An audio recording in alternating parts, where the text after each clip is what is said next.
안녕하십니까? 오늘은 천공의 교실 생성형 AI, 도구를 넘어 사고의 재구성으로라는 주제로 초등교사를 위한 AI 교육의 새로운 한 해를 시작하고자 합니다. 첫 번째 시간은 SAMR 모델과 사고의 설계를 중심으로 이야기 나누겠습니다. 바람은 이미 불기 시작했습니다. 이제 AI를 써야 하나요? 라는 질문은 끝났습니다. 교사와 학생 대부분이 이미 이 강력한 도구를 손에 쥐고 있습니다. 이제 중요한 것은 AI의 사용 여부가 아니라 비행고도, 즉 얼마나 깊이 있게 활용하는지 그 사용 수준입니다. 단순한 활용을 넘어 진정한 교육적 가치를 위해 우리가 어떻게 이 키를 잡고 나아가야 할지 고민해야 할 때입니다. 이러한 비행고도를 결정하는 데 도움을 주는 지도가 바로 SAMR 모델입니다. 푸엔테두라가 제시한 이 모델은 교육기술이 학습 경험을 변화시키는 4단계를 보여줍니다. 낮은 고도인 S, 즉 대체 서브스티투션과 A, 증강 아그멘테이션 단계에서는 기술이 기존 방식을 대체하거나 개선하는 데 초점을 맞춥니다. 반면 높은 고도인 M, 수정 마더퍼케이션과 R, 재정 리데퍼니션 단계에서는 과제를 재설계하고 새로운 학습을 창조하는 데 중점을 둡니다. 먼저 저고도 비행인 대체와 증강 단계에 대해 살펴보겠습니다. 이 단계는 글라이더처럼 누구나 쉽게 시작할 수 있습니다. 교사에게는 가정통신문이나 안내문 초안 작성, 자료 요약 및 번역에 AI를 활용할 수 있습니다. 학생들은 글을 다듬거나 요약하고 설명 자료를 생성하는 데 사용할 수 있죠. 이러한 단계는 직관적이고 생산성이 즉시 향상된다는 특징이 있습니다. 기존 수업 구조를 크게 바꾸지 않아도 되기에 확산 속도도 매우 빠릅니다. 하지만 이 편리함이라는 이름 뒤에는 안개가 드리워져 있습니다. SA 단계의 AI는 단지 유용한 도구일 뿐입니다. 만약 AI가 기존 과제를 더 빨리 수행하는 데 그친다면 학생의 사고력은 성장하지 않고 멈추게 됩니다. 진정한 교육적 혁신은 이 안개를 뚫고 올라가는 수정엠과 재정이하 단계에서 비로소 시작됩니다. 이제 고고도 비행인 수정과 재정의 단계를 설명드리겠습니다. 이 단계부터 AI는 단순한 도구가 아니라 우리 사고의 구조 자체를 바꿉니다. 더 이상 단순한 사용법이나 프롬프트 작성 능력만이 중요한 것이 아닙니다. 학습을 어떻게 설계하고 그 결과를 어떻게 검증하느냐가 핵심 역량이 됩니다. 이 단계에서는 기술이 우리의 사고 과정을 재배치하는 역할을 합니다. 간단한 주문, 즉 프롬프트를 외우는 것만으로는 충분하지 않습니다. 가장 큰 오해는 프롬프트를 잘 써야 한다는 생각입니다. 프롬프트는 겉모습일 뿐, 그 본질은 질문과 검증의 구조를 설계하는 논리에 있습니다. AI가 10초 만에 보고서를 써준다면 더 이상 보고서 쓰기는 학습이 될 수 없습니다. 우리는 주문이 아니라 그 뒤에 숨겨진 원리를 가르쳐야 합니다. 따라서 교육의 초점은 산출물에서 검증의 과정으로 바뀌어야 합니다. 과제 재설계의 예를 들어보겠습니다. 기존에 보고서를 제출하라고 했다면 이제는 AI 초안의 오류를 찾고 수정한 과정을 제출하라고 바꿀 수 있습니다. 요약하라는 지시 대신 AI 요약의 논리적 빈틈을 찾아 반박하라고 요구할 수 있고요. 또한 정답을 쓰라는 것 대신 AI 답안을 평가하고 내 관점으로 재구성하라는 과제를 제시할 수 있습니다. 이처럼 과정을 중요시하는 교육은 학생들의 깊이 있는 사고를 유도합니다. 이러한 변화 속에서 새로운 격차가 발생하고 있습니다. 바로 인지적 격차, 즉 카그니티브 디바이드입니다. AI 시대의 위기는 기기 소유의 디지털 격차가 아니라 AI를 활용한 설계 역량의 격차에 있습니다. AI로 생각을 대체하는 학생과 AI로 사고를 확장하는 학생 사이의 차이는 점점 더 벌어질 것입니다. 준비되지 않은 학생은 더 빨리 정답만을 얻으려 하고 사고를 멈추게 되는 위험에 직면할 수 있습니다. 따라서 우리는 정답이 아닌 판단을 기록하도록 가르쳐야 합니다. AI를 잘 쓰는 사람은 단순히 답변을 받는 것에서 멈추지 않습니다. 그들은 AI의 답변을 의심하고 근거를 요구하며 심지어 반대 의견을 생성하도록 유도합니다. 중요한 것은 최종 결과물 제출이 아니라 AI와 상호작용하며 남긴 판단의 로그입니다. 이것이야말로 진정한 실력이라 할 수 있습니다. 재정의 단계에서는 AI가 학습의 파트너가 됩니다. A는 교육의 확장을 의미합니다. AI 튜터와 함께 심화 탐구를 하거나 AI를 토론 상대로 삼아 반대 논리를 개발할 수도 있습니다.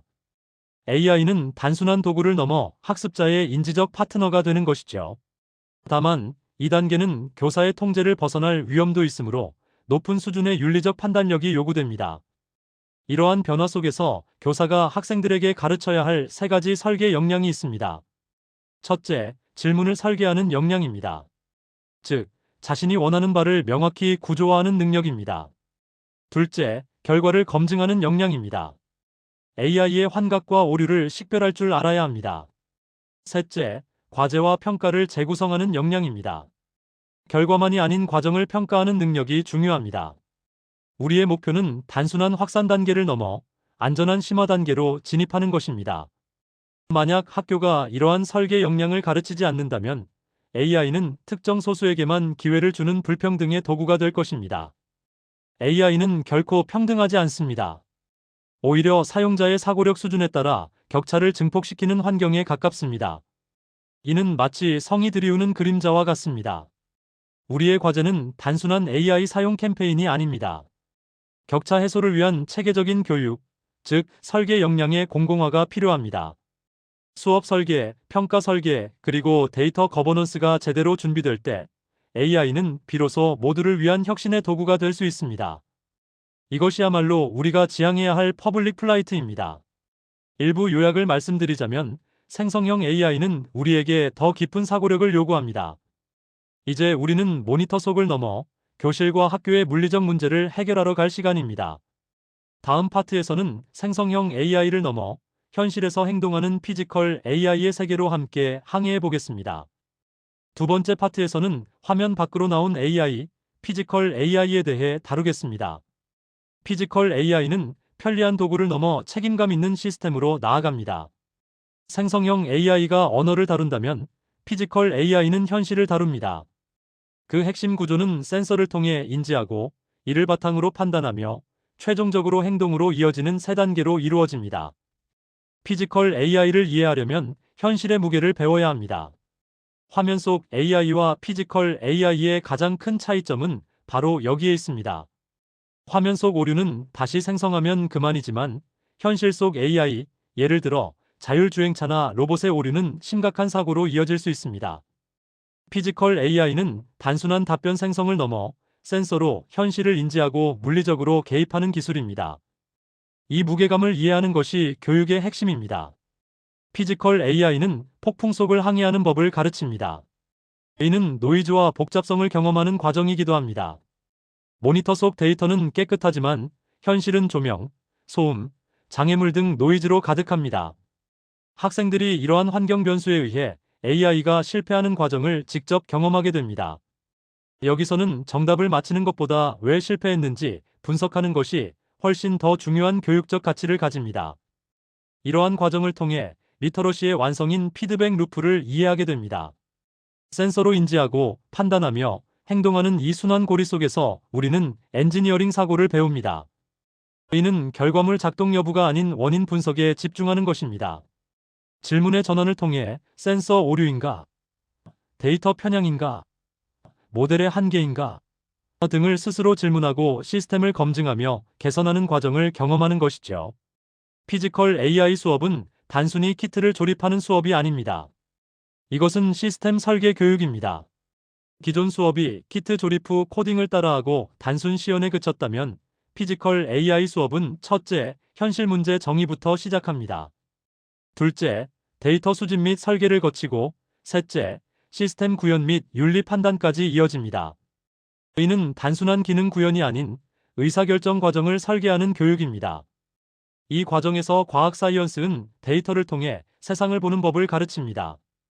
핵심 활동은 가설과 검증입니다. 인간의 감각이 아닌 데이터로 현상을 측정하며 예를 들어 풍속, 조도, 온도 같은 구체적인 데이터를 다룹니다. 심화 탐구로는 환경 변화에 따라 AI 모델이 언제 오류를 일으키는지 분석하고 측정 분석 가설 검증의 과학적 탐구 구조를 강화할 수 있습니다. 실과 및 정보택 시간에는 엣지 AI와 시스템 구조를 배웁니다. 여기서 핵심 개념은 클라우드가 아닌 엣지 AI입니다. 데이터 처리가 외부 서버가 아닌 기기 내부에서 이루어지는 것이죠. 시스템 흐름은 입력, 처리, 출력, 그리고 피드백으로 구성됩니다. 데이터 수집부터 라벨링, 학습까지 전 과정을 직접 설계하는 경험을 통해 기술적 이해를 높일 수 있습니다. 도덕 및 사회의식스 시간에는 AI의 윤리적 측면을 다룹니다. 예를 들어, 우리 학교를 지키는 AI CCTV는 안전인가 감시인가? 와 같은 주제로 토론할 수 있습니다. 공공장소에서의 프라이버시 침해, AI 오작동 시 책임 소재 등 기술적 원리를 넘어 차별, 배제, 안전 이슈를 다루는 시민성 교육이 필수적입니다. AI가 정원사일지 아니면 병기일지는 우리의 판단에 달려 있습니다. 피지컬 AI는 교육용 장난감을 넘어 학교의 실제 문제를 해결할 때 가장 강력한 힘을 발휘합니다. 로봇이 단순히 춤추게 하는 것을 넘어 우리 학교의 불편함을 기술로 개선하기로 포지션을 변화시키는 것이죠. 이를 통해 학생들에게 학교 운영에 직접 기여하며 효능감을 느낄 기회를 제공할 수 있습니다. 몇 가지 교실 속 실천 프로젝트의 예를 들어보겠습니다. 교실 소음 신호등을 만들어 소음이 일정 데시벨을 넘으면 시각적으로 알리는 시스템을 구축할 수 있습니다. 급식실 혼잡도 분석 시스템을 통해 대기줄 패턴을 분석하고 최적 시간을 안내할 수도 있고요. 또한 안전지킴이 로봇으로 통학로나 과학실 위험구역 접근을 감지하고 경고하는 시스템을 만들 수도 있습니다. 이러한 교육은 미래 산업과의 연결고리가 됩니다. 단순히 코딩 실력 향상을 넘어 산업 이해도를 높이는 데 기여합니다. 스마트 팩토리, 물류 로봇 및 모빌리티, 스마트 시티, 보조공학 등 다양한 연계 분야를 탐색하며 초등 단계에서 기술에 대한 긍정적인 흥미와 진로 탐색 기회를 제공할 수 있습니다. 하지만 이 항해에는 실패 요인이 존재합니다. 첫 번째는 목적지 없는 항해입니다. 무엇을 만들지만을 고민하고 왜 만들어야 하는지를 놓치는 경우입니다. 요구사항 분석 없는 기술 구현은 무의미합니다. 우리는 항상 누구를 위한 기술인가? 이 기술이 정말 문제를 해결하는가? 를 점검해야 합니다. 두 번째 실패 요인은 실증 프루프의 부재입니다. 데모 영상에서는 됐는데 교실에선 안 돼요. 라는 말은 흔한 현장 상황입니다. 이를 해결하기 위해서는 수업 전 반드시 파일럿 테스트를 진행하고 실패 조건을 미리 정의해야 합니다. 실패 자체가 학습 과정임을 교사와 학생 모두 인지하는 것이 중요합니다. 이러한 과정에서 교사의 역할은 지식 전달자에서 PMPROJECT 매너저로 변화합니다. 교사는 AI 기술 전문가일 필요가 없습니다. 핵심 역할은 데이터 기반 사고를 유도하는 프로젝트 매니저이자 윤리적 가이드라인과 안전을 관리하는 윤리 가이드입니다. 학생들이 스스로 항의할 수 있도록 방향을 제시하는 선장의 역할이 더욱 중요해집니다. 피지컬 AI는 학생들에게 세상을 변화시키는 힘과 책임을 동시에 가르칩니다. 기술을 넘어 안전과 공존의 가치를 배우는 것이죠. 하지만 현실에서 작동하는 AI는 안전, 데이터 보호 등 해결해야 할 과제가 여전히 남아 있습니다. 다음 3부에서는 지속 가능한 AI 교육을 위한 거버넌스, 즉 안전, 평가, 윤리, 그리고 도입 전략에 대해 자세히 다루겠습니다. 이제 3부, 지속 가능한 AI 교육의 연대기 안전, 평가, 그리고 시스템을 위한 비행일지를 시작하겠습니다. 3부에서는 학교 현장 적용 및 거버넌스를 집중적으로 다룰 예정입니다. 단순한 체험을 넘어 AI 교육이 정규 교육 과정으로 안착하기 위한 구조적인 접근이 필요합니다. 우리는 단순히 소프트웨어를 설치하는 것이 아니라 폭풍우 속에서도 배를 띄우는 법을 배워야 합니다. 도구의 함정에 빠지지 않아야 합니다. 장비가 혁신을 보장할까요? 현실은 그렇지 않습니다.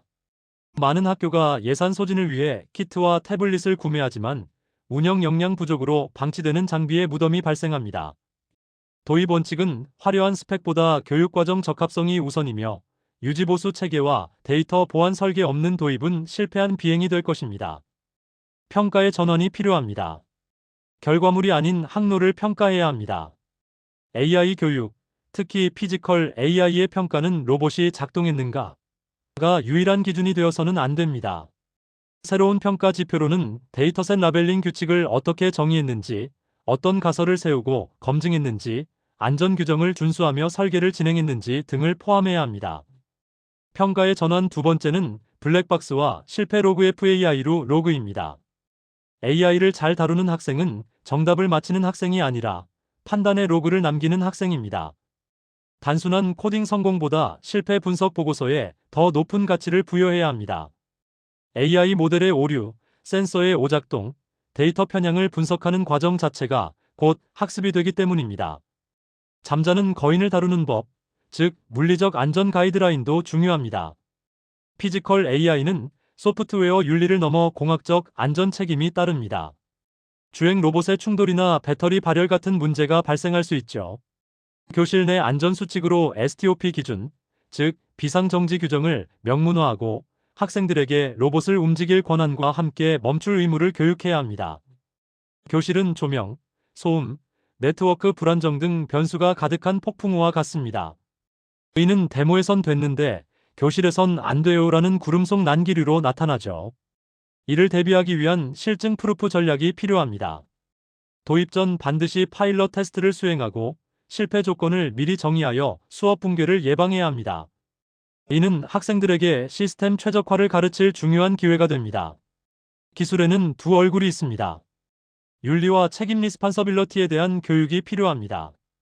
AI는 중립적인 도구이지만 사용하는 사람의 의도가 그 도덕성을 결정합니다. 생성형 AI의 편향성과 피지컬 AI의 감시 이슈를 연결하여 시민성 교육을 진행해야 합니다. 기술 사용 시 발생하는 차별과 배제, 그리고 그에 대한 책임을 묻는 토론이 필수적입니다. 조종석의 동료들처럼 협력 설계와 거버넌스가 중요합니다. AI 기술, 윤리 안전을 교사 혼자 감당하는 것은 불가능합니다. 과학 원리, 정보 구현, 도덕가치 교과 융합을 통해 부담을 나누는 운영 전략을 취해야 합니다. 또한 전문기관과 협력하여 지속 가능한 유지보수 체계를 확보하는 것이 필수적입니다. 결론적으로 우리는 스크린을 넘어 시스템 설계 시스템 디자인로 진입해야 합니다. SAMR 모델의 재해석처럼 생성형 AI의 재정의 단계와 피지컬 AI의 시스템 설계는 같은 곳을 바라봅니다. 단순한 활용을 넘어 학생 주도적으로 문제를 정의하고 물리적 해결책을 설계하고 검증하는 단계로 나아가야 합니다. AI는 준비된 학생에게 날개를 달아주지만 그렇지 못한 학생은 빠르게 도태시키는 부유하는 힘입니다. 따라서 설계 역량의 공공화가 필요합니다.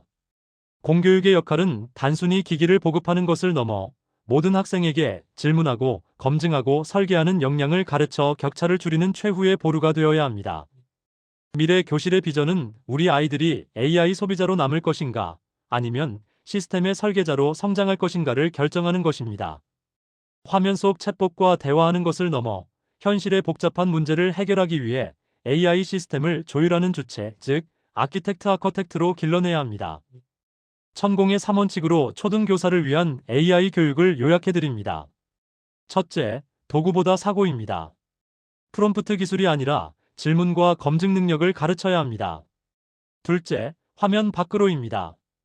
현실 데이터를 다루고 물리적 세계와 상호작용해야 합니다. 셋째, 안전과 책임입니다. 실패 원인을 분석하고 윤리적 책임을 시스템에 설계하는 것이 중요합니다. 선생님은 더 이상 지식 전달자가 아닙니다. AI가 답을 주는 시대에 선생님의 역할은 사라지는 것이 아니라 학습 환경 디자이너로 격상됩니다. 학생들의 사고를 확장하고 안전하게 실패할 수 있는 환경을 만들어주는 기술의 정원사가 되어 주십시오. 새로운 수평선을 향하여 함께 고민할 주제들을 제안합니다. 우리 학교의 AI 도입 단계는 어디입니까? 당장 다음 학기에 시도해볼 작은 프로젝트는 무엇입니까? 폭풍우를 지나 더 높은 곳으로 비행할 준비가 되셨습니까? 오늘 나눈 이야기가 선생님들의 항해에 도움이 되기를 바랍니다.